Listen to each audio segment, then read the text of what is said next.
Thanks for joining us. And I'm really happy to really host this event. So the McGill Institute for the Study of Canada is really in the business of helping people understand Canada, current challenges, but also our past. And I'm really glad that we have this event today on this wonderful book. And before I say a bit more about Louis Saint-Laurent and the edited volume at the center of our discussion today, I want to tell you a bit about our institute. Fondé en 1994 grâce à un accord entre la famille Bronfman et l'Université McGill, l'Institut s'est concentré sur l'étude du Canada en enseignant aux étudiants et aux étudiantes l'importance du passé et du présent du pays. Tout ça dans l'espoir de jouer un rôle important dans la formulation des questions sur l'avenir du pays. I'm very pleased to chair this session. And we take a new look at the life and political career of Louis Saint-Laurent, Prime Minister of Canada from 1948 to 1957. Louis Saint-Laurent was born in Campton, in the Eastern Township, in 1882, and he passed in Quebec City in 1973 at the age of 91. The occasion of this gathering today is the publication by UBC Press of a volume edited by Patrice Dutil, The Unexpected Louis Saint-Laurent, Politics and Policies for a Modern Canada. Nous avons réuni une table ronde de contributeurs qui ont participé évidemment à la rédaction du livre de différents chapitres sous la direction de M. Dutil. Donc, je vais me tourner vers chacun d'entre eux pour leur poser quelques questions. Nous sommes heureux aujourd'hui d'accueillir l'honorable Jean Charest, Patrice Dutil, Mary Janigan, Xavier Gélina et Jean Riley.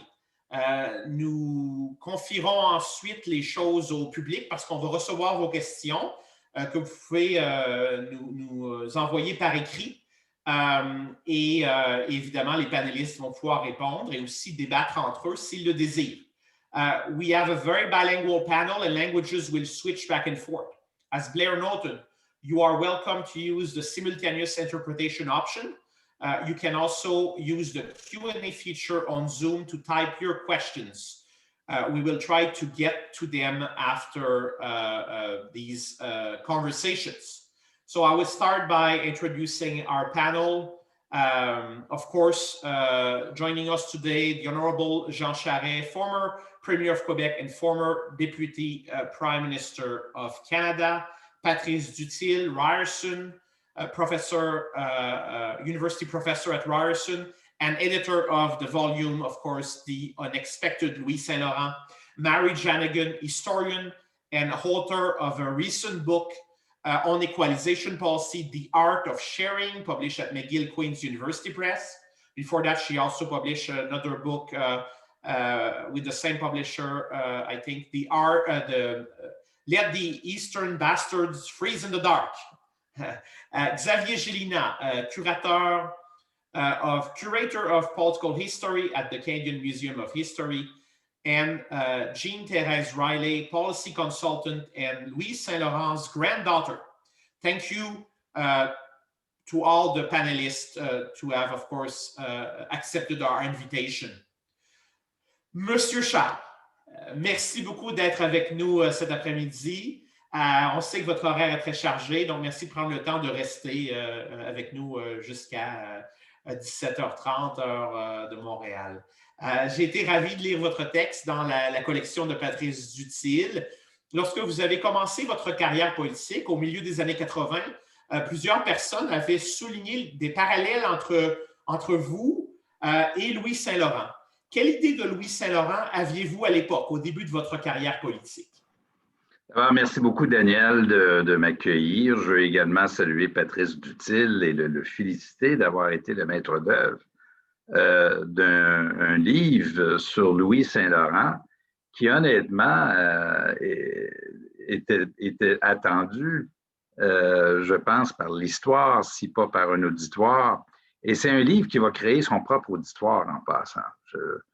Et avant avant d'entrer en ondes, alors que nous échangeons entre nous, les panélistes, c'est Jean Riley qui remarquait à quel point le livre se lit bien, qu'il y a là-dedans des éléments qui, pour ceux qui aiment la politique, ceux qui suivent la politique aujourd'hui, parce que le livre il y a des éléments du livre qui sont contemporains, qui nous touchent très directement à ce que nous faisons aujourd'hui.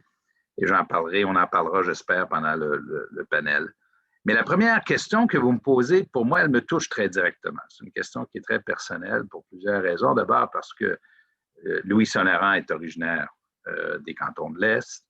Il vient du village de Compton, que je connais très bien. Moi, je suis originaire de Sherbrooke. Ma famille et moi, nous avons une propriété à North Hatley, pour ceux qui connaissent la région, donc on est voisins. Il y a un site historique à Compton en ce moment, à la mémoire de Louis Saint-Laurent. Et le magasin général, c'est plutôt bucolique, alors c'est intéressant. Et c'est là où M. Saint-Laurent, le premier ministre, a choisi d'être enterré, donc un lien très fort. Ce qui a le premier lien pour moi, c'est celui de son histoire. Une mère qui est d'origine irlandaise, un père canadien-français. Ben, c'est mon histoire aussi. Ma mère est Anne Leonard et lui, c'est Anne Broderick et mon père, évidemment, Charret.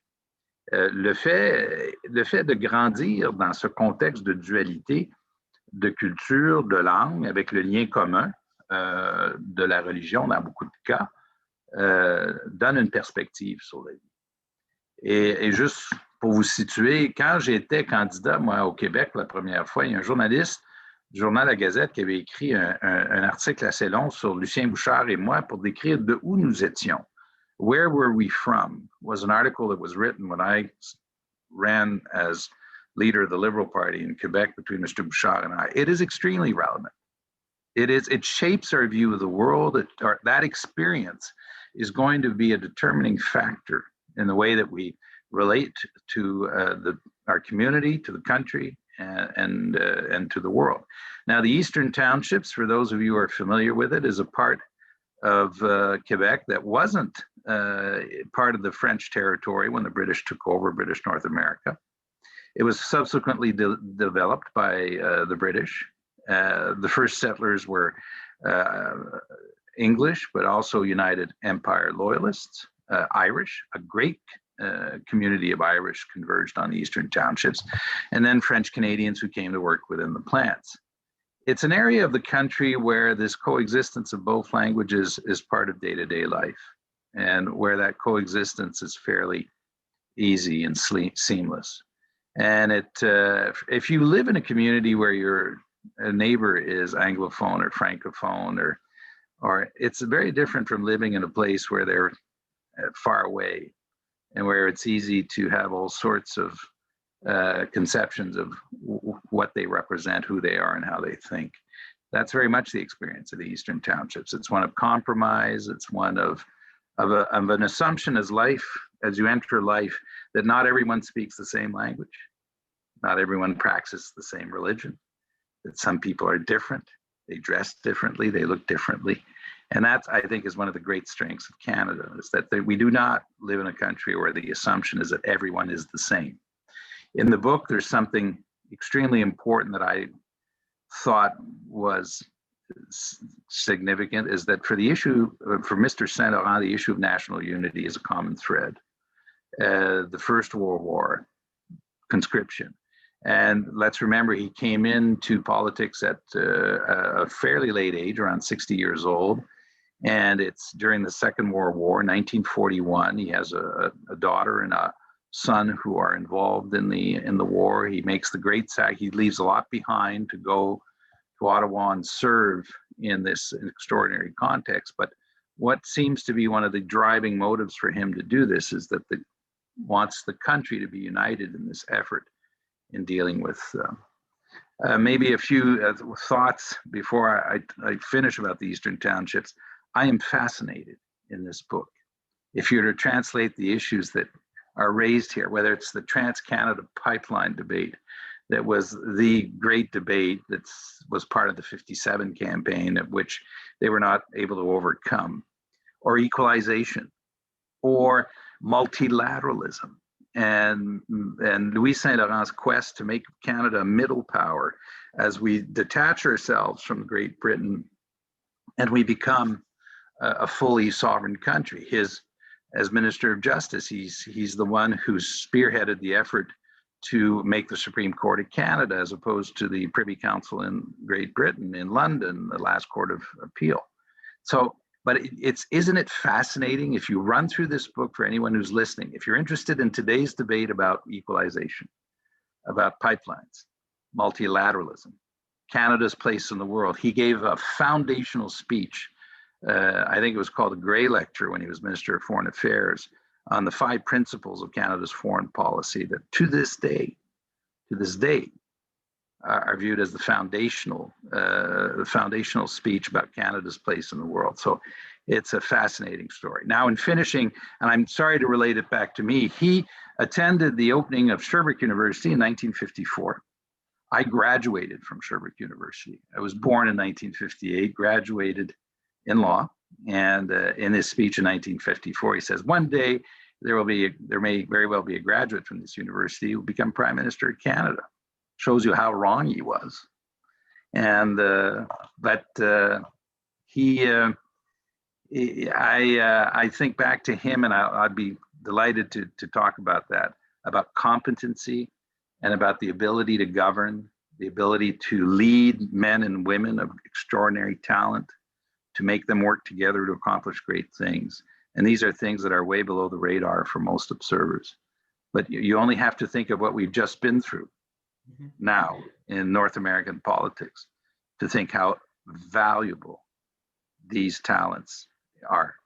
And Saint Laurent, more than any other prime minister, and I worked with Mulroney, of course, knew Mr. Chrétien, Turner, and Harper, and now this prime minister. I mean, he is the symbol of that competency, of that ability of leading, and of leading through change and establish foundations for foundational change. Now, anyone who thought that was easy and it was just a period where anyone could have been prime minister and there was so much growth and demographics that things just happened by themselves, should reflect on the fact that he was succeeded by Diefenbaker, who had a lot of talent, inherited the same bureaucracy, but didn't seem to be as easy for him as it was for Louis Saint Laurent. And yet, same government, same bureaucracy, same, Dief demonstrated some of the hidden talents of Louis Saint Laurent, in my view. I say that with affection for Diefenbaker. He was a populist and did great things also. But to think for a moment of what that means in terms of change. And I think you have a good illustration of what the talent of this extraordinary leader and son of the Eastern Townships has done for Canada. Thank you, Danielle. Yes, I have a question. You mentioned the term leader. So leadership. What were his leadership qualities? What do you think is particularly interesting about his way to actually do politics? He was, mind you, all these things are always relative. He succeeds Mackenzie King, who was, we all know from history, had a terrible reputation of obfuscating, of making decisions that it wasn't always clear. He was much more of a methodological leader. He had the ability of leading great men of talent. And if you chair a cabinet and you're Prime Minister of Canada, one of the challenges you have is to give cohesion to your government, to make the government coherent, and to act collectively. And he was not a party politician, by the way, which is interesting. And he was able to manage, and we're all different in our style. I'd say, Mr. Chrétien was more a party politician. I was. Mr. Mulroney was, but he was not. But he was I think the strongest prime minister in terms of the competencies of deploying his team, allowing that talent to be able to work, get them to do things in advance files. And he did it in a way that was extraordinary. So in his team, C.D. Howe, Pickersgill, Martin, I mean, if you go through the extraordinary people who are there, and back to the agenda, you know, we were talking a moment ago, equalization that's on the agenda now, and pipelines, but even industrial policy. Until very recently in Canada, there was this sort of, you know, consensus that we really don't have an industrial policy, and maybe we shouldn't have one because they're not a, well, Monique Leroux just produced a report on and suggesting strongly to the government of Canada that we should have in this country, we should have an industrial policy. I mean, who did I think of when that? C.D. Howe. Who was one of the strongest allies of Saint Laurent? C.D. Howe. And a great leader has that ability to, in the, you know, in the, as was symbolized in the book about Abraham Lincoln, to put together a team, not of rivals, but a strong team around him. And that speaks to leadership skills. And then think of the succession of Saint Laurent, because a good leader prepares succession. It's not après moi le déluge. And he was unusual in that way because he let other people get credit or take credit for the work they did. Lester Pearson is the example. I mean, it's when you run through the list and you look at the history of the country and our accomplishments, you will find Louis Saint Laurent in the center of that. And the one who allowed a lot of that leadership to express itself and advance the interest of the country. And that's a great leadership skill.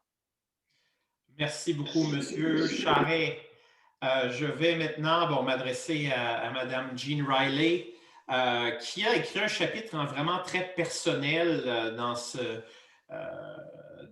livre, dans cette collection de Patrice Duthil, parce que, c'est l'une des petites filles de Monsieur Louis Saint Laurent. So, Jean Riley, thank you very much for accepting our invitation. So, you knew him as your grandfather. So, how was he? Well, he was a very good grandfather. He was a very warm person who was curious and interested. He was a shy person, so talking to children was something that came naturally to him. I think many shy people gravitate to children. His siblings were the same way. I knew 3 of them, and they all loved children. They all engaged. I had a very privileged childhood because I had these very wonderful, warm, curious, open, broad-minded, funny people who paid attention. I would say that those his 3 siblings and himself are a reflection of wonderful parents. Moïse Saint Laurent was what a name, Jean-Baptiste Moïse Saint Laurent. They were extremely Catholic, Christian, and Marianne were, I think, both charismatic, intelligent, and very good parents. The sense that one had when Grand-Papa spoke about his parents, his father was a very social person, which Louis Saint Laurent was not. He had charm, and he was very sensitive to other people, but he was essentially not social.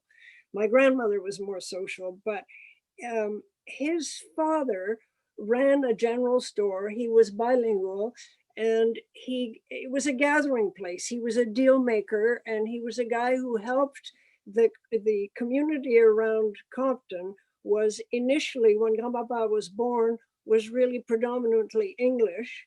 And as the years went by, the English moved out west, the railroads opened up the cities, and a lot of French Canadians who'd been kind of squeezed in the seigneurial lands moved to the Eastern Township. And Moïse Saint Laurent was at the core of the deal making between the English and the French. He had several jobs, and he was very compelling as a person. I think that Louis grew up feeling like the shy and clumsy son of a very good-looking, charismatic man. And that shyness and modesty of his is a key to his character. And it's something that made him very attractive because combined with the kind of intellect that he had and his command of so many files, his experience as a lawyer before he entered politics, I think was combined with all of that, his modesty, his humility was a key to people's affection and respect for him. I would say that I'm starting in English because I'm a McGill graduate. And when I was there, it was an English university. Je vais certainement continuer en français un petit peu plus tard. What I cared to say is that he's buried in Compton, and when he was buried, he had requested that his gravestone be smaller than his father's. And that's, it's just a detail that speaks very loudly, I think. He went to school in Compton, then went to the Collège Saint-Charles-Borromée, which became the University of Sherbrooke. He then went to Laval, where he was extremely successful academically. He seemed to have a very attractive personality, so he was head of his class. He won lots of prizes, but he seems to have had, and I've got some wonderful photographs from that period in his life, he seems to have been very, very well liked, not to say loved. As he ended his time at Laval in law, where he won all the prizes, the Governor General's Medal, and he was offered a Rhodes Scholarship, which was one of the first in Canada. He could not accept it because his father and his sister had become the postmistress in Compton. They'd made a lot of sacrifices and he needed to pay them back. Alors, on parle de la graduation à l'Université Laval, c'est 1905. À peu près à ce moment-là, il rencontre Jeanne Renaud, ma grand-mère, qui est une autre clé dans sa vie, dans le genre de personne qu'il a été. Ma grand-mère était très belle, indépendante, autoritaire, enjouée. Elle était très sociale. Elle était gâtée. Alors, après qu'il ait repayé son père et sa sœur pour ses études, c'était très important pour lui de faire des sous parce que ma grand-mère était habituée à vivre d'une certaine façon. Puis elle a continué toute sa vie.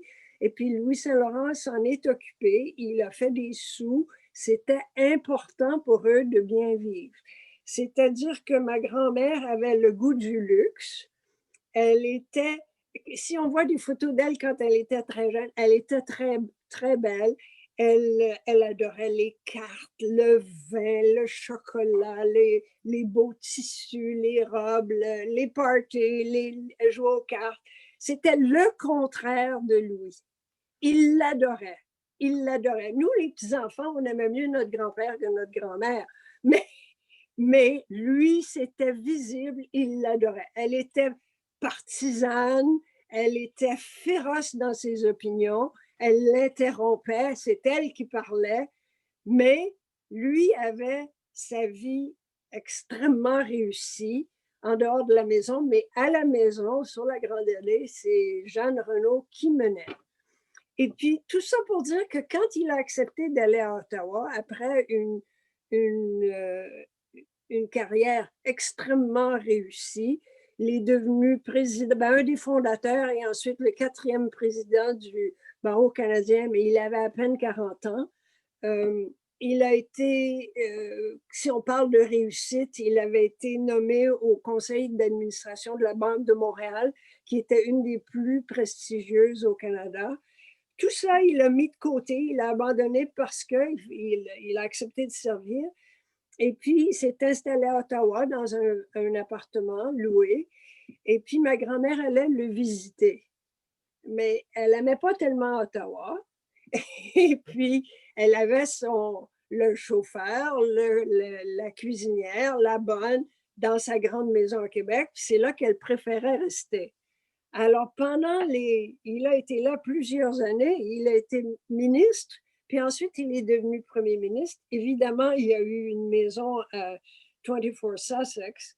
Mais si on parle de sa carrière, sans toucher aux politiques, on sait qu'il a eu des périodes de dépression, de mélancolie, de tristesse, où il était moins, il y avait moins de vitalité, et pour lui, il y avait moins de résolution pour les problèmes, il était moins créatif mentalement. C'est certain qu'il a toujours fonctionné, mais je pense qu'une des clés pour ces périodes de mélancolie, c'était l'absence de ma grand-mère. Elle n'était pas là. Il aimait pas beaucoup être seul. Il travaillait très, très fort, mais il aimait beaucoup être gâté comme elle le gâtait. Et puis, parce qu'il avait travaillé tellement fort toute sa vie, je pense qu'il n'osait pas lui demander de faire un autre sacrifice. Elle aussi avait 60 ans, puis elle vieillissait. Elle voulait rester chez elle et il a accepté. Alors, tout ça pour dire que pour moi, dans la famille, on ne parlait pas de la dépression, évidemment. Au plus loin qu'on est allé, c'est de dire qu'il n'aimait pas être seul. Et puis, de temps en temps, j'ai été envoyée par train, s'il ne pouvait pas aller à Québec pour la fin de semaine, j'ai été envoyée pour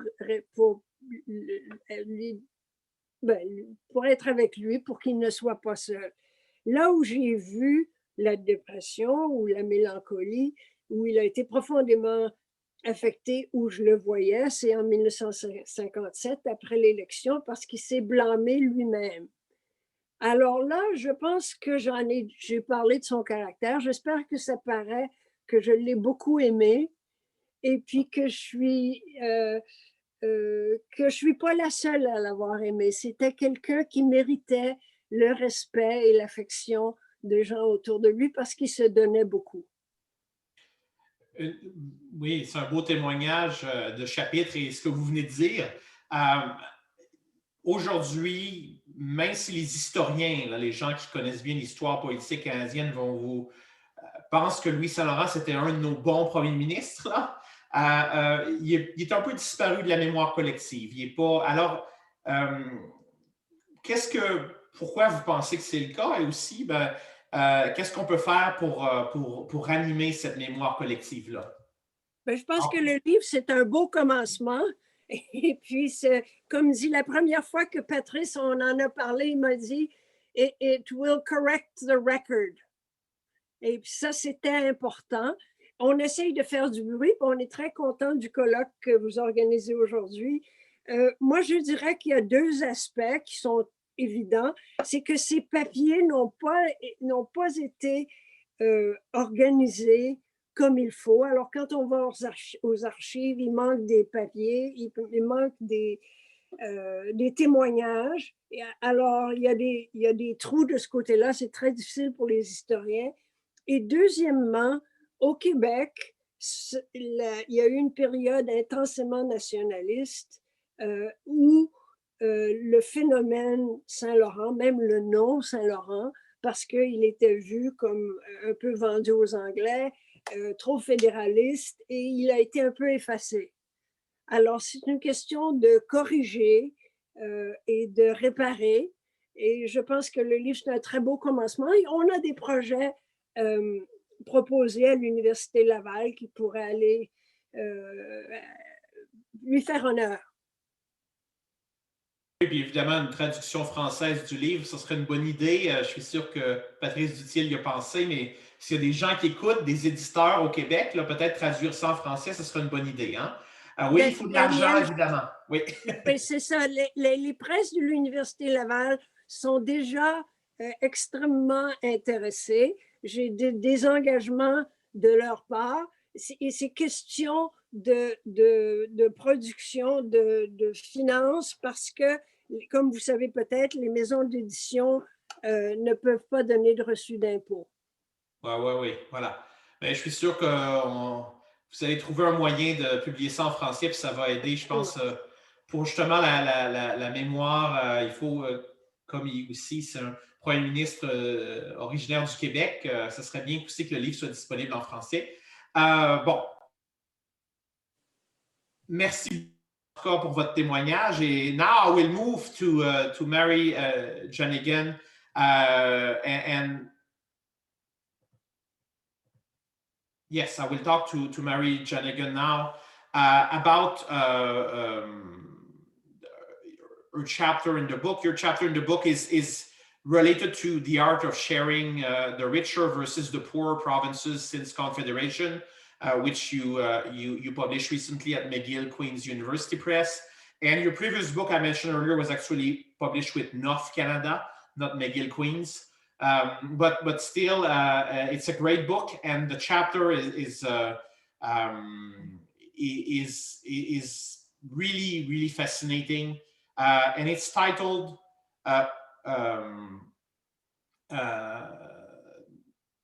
Sorry, the title of the book is really called The Unexpected Louis Saint Laurent. But when we talk about equalization, this is really the topic of your chapter, because equalization was created as a federal program in 1957 under Louis Saint Laurent, but it was the outcome of long debates that you talk about in your book, of course, about what you call the art of sharing and horizontal fiscal redistribution in this country. So for a long time, richer provinces had resisted the sharing of federal funds with the poorer provinces. So how did Louis Saint Laurent, after he became prime minister, was able to actually engineer and launch this important federal program that shares funds and that is really central to federal provincial relations in our country, and is still a very important program today, but also quite controversial. And so how did it come about under Louis Saint Laurent? Well, what was unexpected about Louis Saint Laurent? I thought of him in the beginning as an Ottawa man, someone who had come up through the federal system, and that's the viewpoint that he saw. As Professor Gélinas has explained, he was surrounded by English-speaking bureaucrats, and he had no senior Quebec ministers. He had been the Anglophone Council for the Royal Commission on Dominion Provincial Relations. He had been Justice Minister, External Affairs Minister, Prime Minister of Canada. I covered in a previous life Parliament Hill. I was a member of the Parliamentary Press Gallery, and you get captured, as you do in all galleries, by the thinking that goes on in the gallery, by how the government views things. And it's pervasive and almost infectious. Louis Saint Laurent had got himself into a mess. Well, the mess had started in World War II, when Ottawa started collecting 3 taxes from all the provinces under the War Measures Act: income taxes, succession duties, corporate and personal. After the war, it continued, and Louis Saint Laurent was a member of the cabinet that approved the second round in peacetime. And I'm sure he would have gone along with the third round. There were 5 years of peace, of collecting those taxes. But he got into a quarrel with Maurice Duplessis. And it was it was dangerous. It was extremely dangerous to the Federation, to the country. It turns out that when Ottawa collected the taxes, it gave back a portion of the taxes and a compensatory grant. But Quebec refused to go along in peacetime with this deal, saying that it infringed on its provincial powers. Well, Saint Laurent was going along with that. Duplessis was losing huge amounts of money. So finally, at the urging of an interim Tremblay report, Duplessis, brought in a provincial income tax and declared that Quebec had ascendancy over direct taxes. I cannot imagine how Saint Laurent got through to creating equalization, given the bureaucrats that surrounded him. He worked with John Deutsch, who had been with the Royal Commission on Federal Provincial Relations. But when you look at the memoirs of the other bureaucrats, they are extremely reluctant to concede that Saint Laurent did this. Pickersgill writes about the role, and the cabinet records show it, how strongly Saint Laurent pursued equalization. He took the compensatory grant portion, he ripped it out single-handedly from the payments that were going to the provinces that allowed Ottawa to collect their taxes. And that compensatory grant was now going to every province, even if they did not allow Ottawa to collect their taxes. It was an inspired notion, and he also gave some back payments to Quebec to make up for some of the losses in the compensatory grants. Duplessis, in turn, conceded that he took out of the bill that Quebec had primacy over income taxes, over direct taxes. What was amazing was how Saint Laurent did it in that climate. You can see how reluctant some of the bureaucrats, the senior finance people, were around him. They are very, very reluctant to concede that Saint Laurent drove this through. They wanted to get the revenues still. They were Keynesians. There were objections from provincial premiers. Saint Laurent did it. And it was his proudest accomplishment in Dominion provincial relations. I thought it was incredibly unexpected. And my admiration for him really rose. So why then is not something that is widely recognized in terms of, the debt that we have towards Saint Laurent in a way that pushed so hard to create that program? Yes, it's a controversial program, but it's also a program that's quite effective in fighting regional inequalities and a program now that is embedded in our constitution in terms of the principle of equalization. So why are we not giving credit to Louis Saint Laurent for doing this, facing so much opposition? Well, he had a lot of opposition at the time. Leslie Frost, the Ontario Premier, said it was too much money. The Maritime Premier said it was too little. To my surprise, Saskatchewan Premier Tommy Douglas did not want him to do this. He wanted him to reserve the compensatory payments only for the provinces in which Ottawa collected the taxes.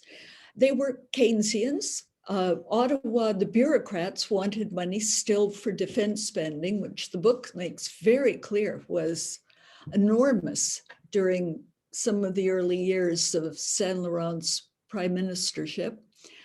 So there was always opposition, but nobody recognized that he had managed to give the poorer provinces enough money to participate in national shared cost social programs.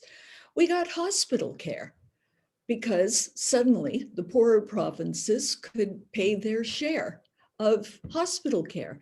And if you look back at the 1950s, you could see in newspaper reports that people are in consumer wonderland. They have television sets that get bigger and bigger. They have suburbs that are growing. They have amazing cars with huge fins or growing fins. But if they got sick, they were in trouble. And Saint Laurent managed to do all this. But in the 1957 election, Leslie Frost campaigned with John Diefenbaker. And Diefenbaker kept explaining that Saint Laurent was bullying the provinces by doing these payments to the poorer provinces. He kept talking about how he would show more respect for the provinces. And as Jean says, Louis Saint Laurent was tired. He couldn't fight back. And now, today, nobody really seems to know what equalization is, except when people make erroneous claims. So it's too bad. It's a wonderful program. I think it's the foundation of a modern federation. Yes, I agree very much. And thank you very much for your answers. I will now turn to Xavier Gélina. Xavier Gélina, vous êtes conservateur en histoire politique au Musée canadien de l'histoire et vous avez contribué un chapitre donc intitulé Saint-Laurent, Quebec and the French Fact, Belonging and Ambivalence. Dans le dossier concernant le Québec, les relations Ottawa-Québec, la Constitution et l'autonomie provinciale, comment Saint-Laurent agissait-il face au Québec de Duplessis? On a déjà, Mary Janigan a déjà fait allusion à Maurice Duplessis quand même. C'était pas facile de faire affaire avec Maurice Duplessis, entre autres. Donc, comment il s'est débrouillé dans ce secteur-là qui est si important au Canada? C'est vrai que M. Duplessis était l'âme damnée de Louis Saint-Laurent. À la surface des choses, à la surface approximative, ils avaient pourtant des choses en commun. Deux avocats canadiens-français, catholiques, natifs du Québec, à peu près de la même génération, à 8 ans près. Mais sur le plan des personnalités, le contraste ne pouvait pas être plus grand. Monsieur Saint-Laurent était l'exemple de l'homme respectable. Je ne l'imagine pas devenir ivre ou faire une remarque déplacée un peu grivoise ou quoi que ce soit, tandis que Duplessis, jusqu'au milieu des années 1940, était le portrait type du célibataire qui n'avait pas beaucoup d'inhibition, comme Mitch Hepburn et d'autres politiciens un peu fêtards de l'époque. Alors, au-delà de ces petites considérations anecdotiques, mais qui ne sont pas insignifiantes, les rapports interpersonnels, on le sait, comptent beaucoup en politique. Il y avait évidemment la différence idéologique. On peut en quelque sorte parler comme du revers de la médaille. J'ai le rôle un peu facile ou la tentation de m'accrocher à certains des propos vraiment pertinents puis vraiment stimulants tenus par les panélistes avant moi, mais vous m'arrêterez dans cette tentation-là. Saint-Laurent était intimement convaincu, mais alors en toute sincérité, du bien fondé de l'unité et de l'harmonie nationale. C'était intrinsèque, c'était spontané, c'était inné, et c'était à la fois son horizon de doctrine. Il ne se voyait pas, comme Ernest Lapointe, comme jouant le rôle double, un peu comme le ping-pong, représentant des Canadiens français auprès du pouvoir fédéral et également, par un mouvement de retour, porte-parole délégué d'Ottawa auprès des Canadiens français de manière à assurer cette fluidité. Alors, la question des rapports Québec-Ottawa a souvent été difficile à l'époque des années Saint-Laurent pour des petites raisons de personnalité qu'on a dit, mais bien plus important que ça, pour des raisons de doctrine. M. Saint-Laurent est souvent on the record, comme on dit en mauvais français, pour dire tout haut des paroles qu'il trouvait tout à fait justes et tout à fait normales, telles que 1954, mais le Québec est une province comme les autres. Lors de la grande odyssée fiscale dont Mme Janigan nous a parlé, Saint-Laurent refusait le concept de dualité, d'asymétrie, d'arrangement particulier, de ce que Pearson appelait le fédéralisme coopératif. Il ne le concevait pas. C'était le revers de sa sincérité absolue. C'était un homme d'une très grande intégrité. Il ne faisait pas de backroom deals, d'accommodements spéciaux. Il était convaincu. Selon lui, il n'était pas rigide, il était juste et droit. Donc, bras de fer sur la question fiscale, un petit élément, un autre exemple, il y en a eu plusieurs en 16 ans de politique, on ne peut pas faire toute la chronique, question des subventions fédérales aux universités. Le rapport de Vincent Massé et du Père Lévesque en 1951 recommande que le gouvernement fédéral prenne une place adulte et moderne dans le développement et l'expansion des arts, des lettres et des sciences, entre autres, recommande des subventions fédérales aux universités, recommandation qui est mise en pratique presque tout de suite. Over my dead body, de répondre Duplessis. L'éducation est de compétence provinciale et dans le cas particulier du Québec, dans lequel qui a une distinction linguistique et très important à l'époque, une distinction religieuse, culturelle, il n'est pas question de laisser le domaine de l'éducation se faire commander, décider par une majorité autre. Le bras de fer a duré pendant 6 ans. Ni Saint-Laurent, ni Duplessis n'a voulu bouger. Ce fut réglé entre Diefenbaker et Sauvé en 1959. En quelques semaines, ce n'était pas très, très difficile. Un abattement d'1% de l'impôt sur les corporations et c'était réglé. Donc, Saint-Laurent, homme de principe, ce serait tout à fait polémique et comme dit Mme Riley, ce serait tombé dans les vieilles ornières primaires de dire qu'il était anti-Québec. Saint-Laurent n'était évidemment pas anti-Québec, mais par ses principes complètement honnêtes, mûris au fil d'une longue vie qui reflétait son intégrité personnelle, il ne voulait pas faire des accommodements pour le langage d'aujourd'hui qu'il aurait jugé déraisonnable. Oui, non, c'est intéressant. Ça peut expliquer en partie aussi pourquoi Louis Saint-Laurent au Québec est une figure un peu qui est un peu qui est méconnue, mais aussi bon, qui est moins en phase avec certaines des perspectives qui sont dominantes dans la province aujourd'hui. Concernant bon, la défense de la langue française, vous avez dit qu'il n'était pas anti-Québec, mais bon, il était francophone, évidemment. Et quel était son rôle en matière de promotion de la langue française ou du fait français, non seulement au Québec, mais au Canada dans son ensemble? Si je voulais répondre par une boutade, on pourrait régler notre échange en quelques secondes. Son rôle a été un rôle d'attentisme, un rôle d'inertie, pour le dire avec méchanceté.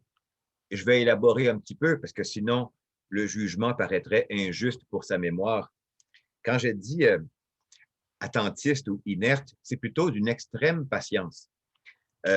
Saint-Laurent, à mon avis, et là, je reprends un peu le témoignage très senti de M. Charest. Saint-Laurent était un fils des cantons, comme M. Charest, comme Jean-Jacques Bertrand aussi, qui venait de Swedesburg et près de Cowansville. Pour Saint-Laurent, c'était normal et spontané, le biculturalisme, le bilinguisme. C'était une chose qui se vivait dans l'amitié, la fraternité, les contacts. Ce n'était pas quelque chose qui devait s'affirmer de manière péremptoire ou avec un ton d'acharnement ou avec des préjugés. C'était quelque chose qui grandissait doucement et spontanément grâce à la belle volonté mutuelle, telle que celle dont il avait fait preuve et qu'il avait vue tout autour de lui durant toutes ces années de croissance. Alors, en arrivant à Ottawa, encore une fois, revers de ses qualités, c'était un homme d'une très grande intégrité professionnelle. Il faut quand même le dire, en cette époque ou en toutes les époques où on cible de manière bien facile et bien démagogique le personnel politique, la conscience de Saint-Laurent, elle est ivory-neige, comme on dit. Hein? Il était rigoureux à titre personnel, il était également rigoureux à titre de processus politique. Il avait confiance en la compétence des gens autour de lui. Je crois que M. Chrétien était un peu du même ordre et il était donc entouré de gens extrêmement brillants. On a parlé de C.D. Howe, il y a Gardner, Claxton, Paul Martin. Enfin, la liste est longue, c'est un panthéon des grands ministres. Pour lui, le gouvernement canadien, depuis la commission Roel-Sirois et la modernisation, était un gouvernement bien mené qui avait éliminé, ou presque, le petit patronage disgracieux, qui était de plus en plus efficace, de plus en plus imbu des principes keynésiens. Et donc, pour lui, avocat jusqu'au bout des ongles, la procédure était gardienne de la justice. Il ne voulait pas faire comme Lapointe avait fait, de faire du pushing, pour le dire mal, pour favoriser la nomination de plus de francophones à des postes importants. Il était strictement méritocratique. Je crois cependant qu'il ne voyait pas qu'il y avait dans la culture politique à Ottawa, dans la culture de ce qu'on appelait le service civil, la fonction publique, des obstacles internes à la croissance du nombre de francophones, notamment dans des postes de décision. Ce qui fait que durant toutes les années de Saint-Laurent, la langue anglaise est demeurée la langue probablement de 97% de tous les mémos qui ont été échangés, de tous les discours échangés à la Chambre des communes, car c'est ce cher francophile insoupçonné, Diefenbaker, qui a instauré la traduction simultanée au Sénat et à la Chambre des communes. Et ensuite, nous le savons bien sûr, c'est une histoire connue, c'est Lester Pearson qui a vraiment donné le coup d'envoi à une expansion de la dignité et de la place du français. Non, Saint-Laurent attendait que le bon vouloir des Canadiens fasse son œuvre. Il aurait attendu très longtemps. Oui, donc il y a un peu un paradoxe ici. On a Louis Saint-Laurent qui n'était pas particulièrement pro-Québec ou pro-francophone, c'est le moins qu'on puisse dire, mais il était très populaire au Québec. Au moment où, au niveau provincial, c'était Duplessis, le premier ministre. Donc, comment on explique ce paradoxe-là? Ah, ça, si j'étais enfant et que je commençais une nouvelle carrière, je pense que j'y consacrerais 3 thèses de doctorat. Le paradoxe québécois, Duplessis qui reçoit 50-52% des votes de manière comme un métronome, 1944, 48, 52, 66. Antonio Barrette, lointain successeur de Duplessis, qui perd d'extrême justesse en 1960. Et en parallèle, vous le rappelez à juste titre, Louis Saint-Laurent qui récolte des majorités presque soviétiques du vote québécois. 61% là, en 49 et en 53, des chiffres qui évoquent une certaine ivresse. Bien, je donnerai 2 raisons. D'abord, Saint-Laurent, malgré ce que j'indique en termes de passivité, n'était évidemment, et chacun le savait, n'était pas du tout francophobe. Il faut mettre les choses en perspective, même s'il n'était pas actif ni activiste. Et la politique électorale, c'est le marché. Les électeurs et les électrices ont des options. Quelles étaient les options en 1949?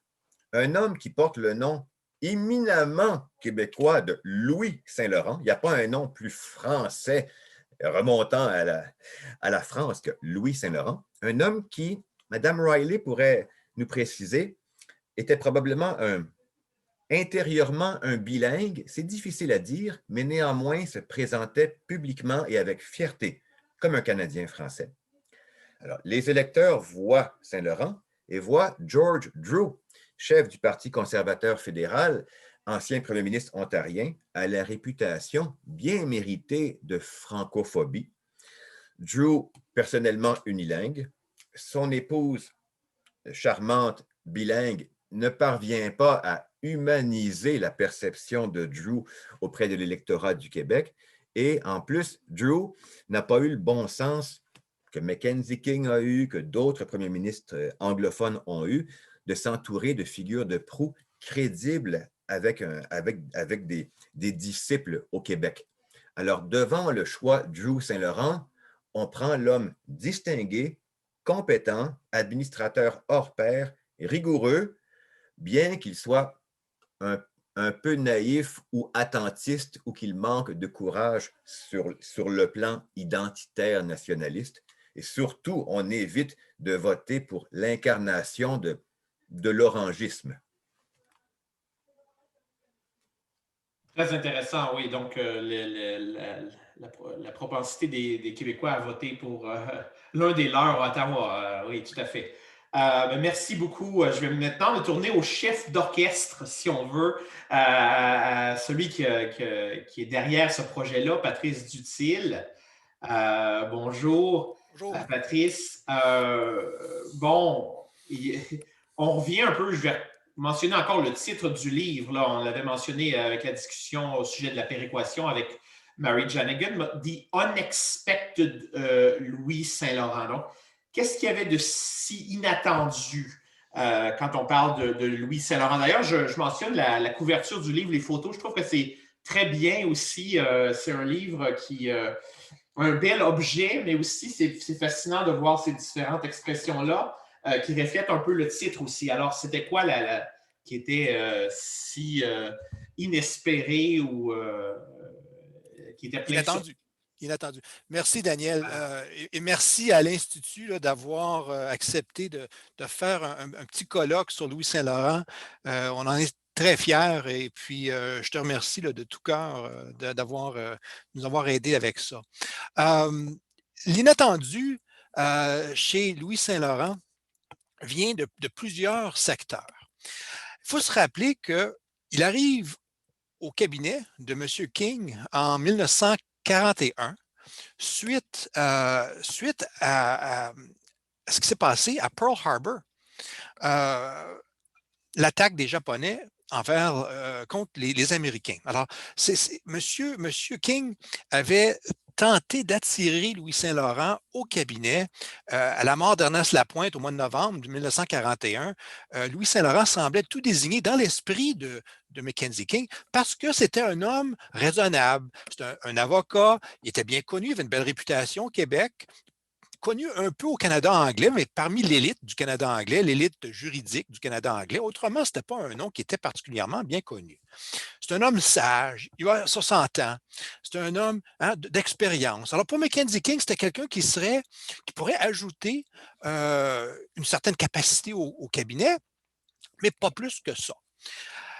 Je pense que Louis Saint-Laurent, qui a fait son travail, il a bien fait sa besogne comme ministre de la Justice, premièrement, et ensuite ministre des Affaires extérieures, un homme, là encore, à qui on pouvait s'attendre de suivre les consignes, de bien faire son travail.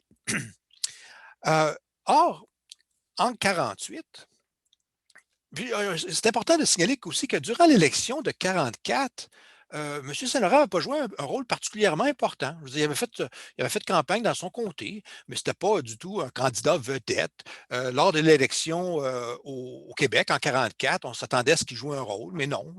Il est resté plutôt à ses affaires.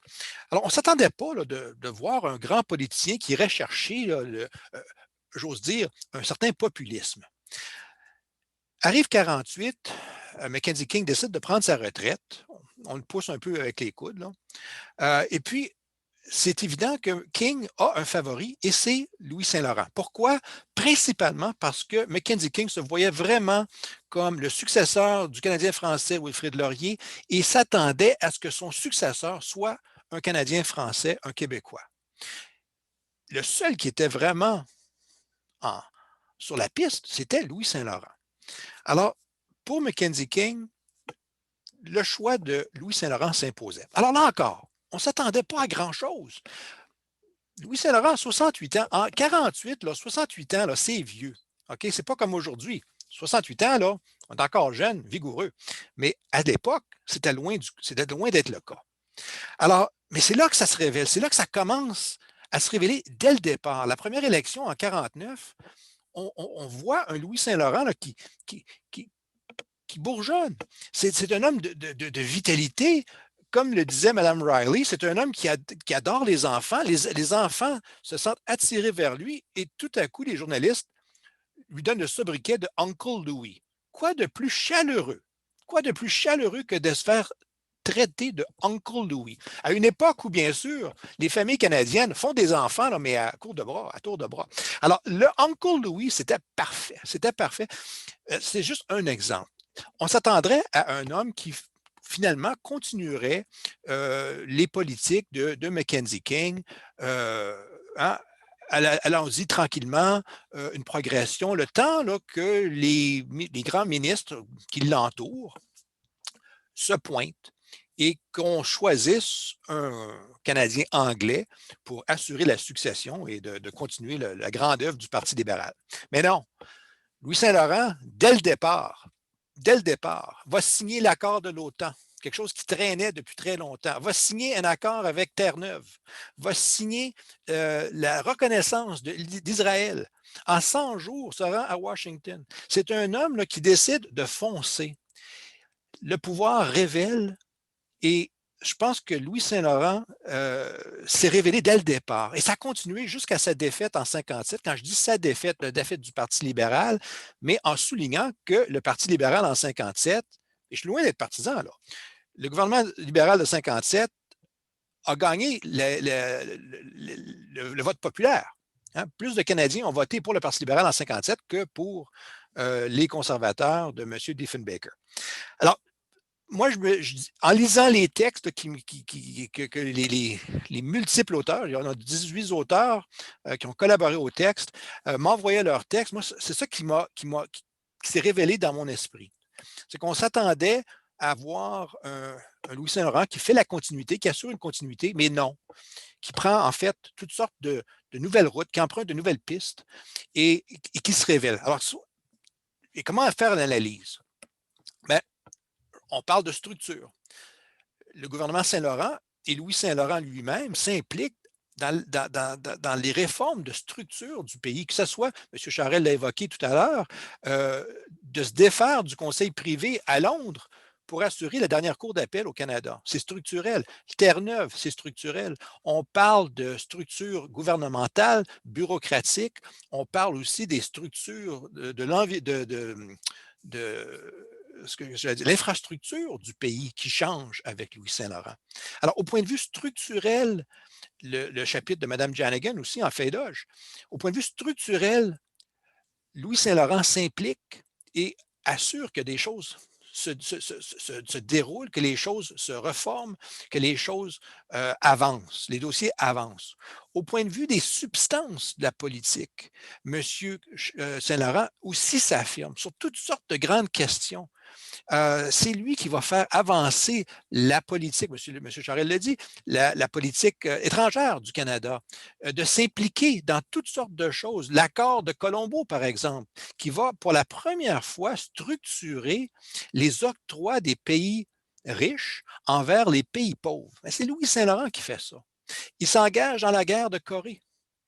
Et c'est un friand guerrier de la guerre froide, Louis Saint-Laurent. Il n'y a pas froid aux yeux, il s'implique.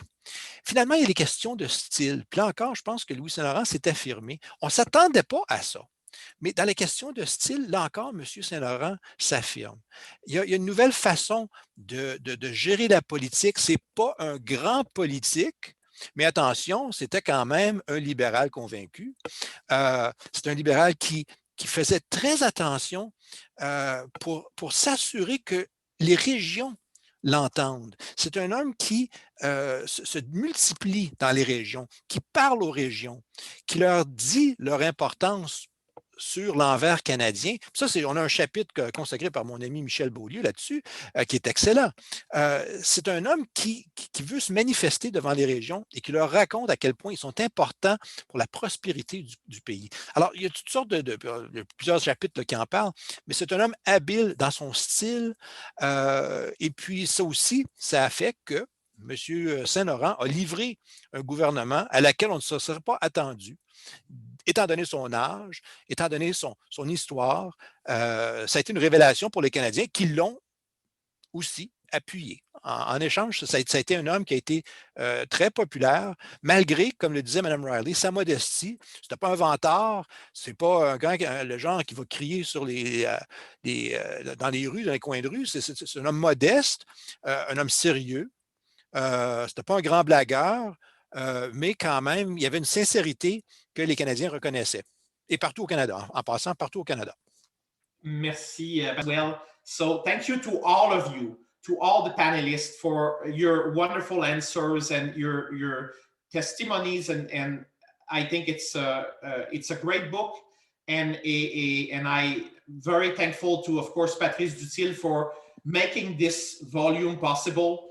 And to all our distinguished guests, I want just to tell you a few things before we end this Zoom discussion, that as the director of the McGill Institute for the Study of Canada, I invite you to go on our website. That's just mcgill.ca/misc, MISC, to know about our forthcoming activities. We have a lot of things that are coming up, a lot of public events that are, you can actually, you can register online. We have very soon, actually, and that goes back to what an issue that Mary Janigan raised on February 12th. We have a talk by Loline Berdahl from the University of Saskatchewan, The Resilience of Western Alienation in a Transformative Era. And then on February 18, we have a talk by McGill political scientist Deborah Thompson, The Great White North, Race and Reckoning in Canada. These are just two examples of some of our forthcoming events. Merci beaucoup pour votre attention. Visitez notre site web parce qu'on a une version française aussi du site web. Et j'espère que vous allez nous suivre sur les médias sociaux, notamment Facebook et Twitter. Merci. Thank you very much. And hopefully we'll see you again, hopefully in person sooner rather than later, or perhaps again on the internet. Bye-bye.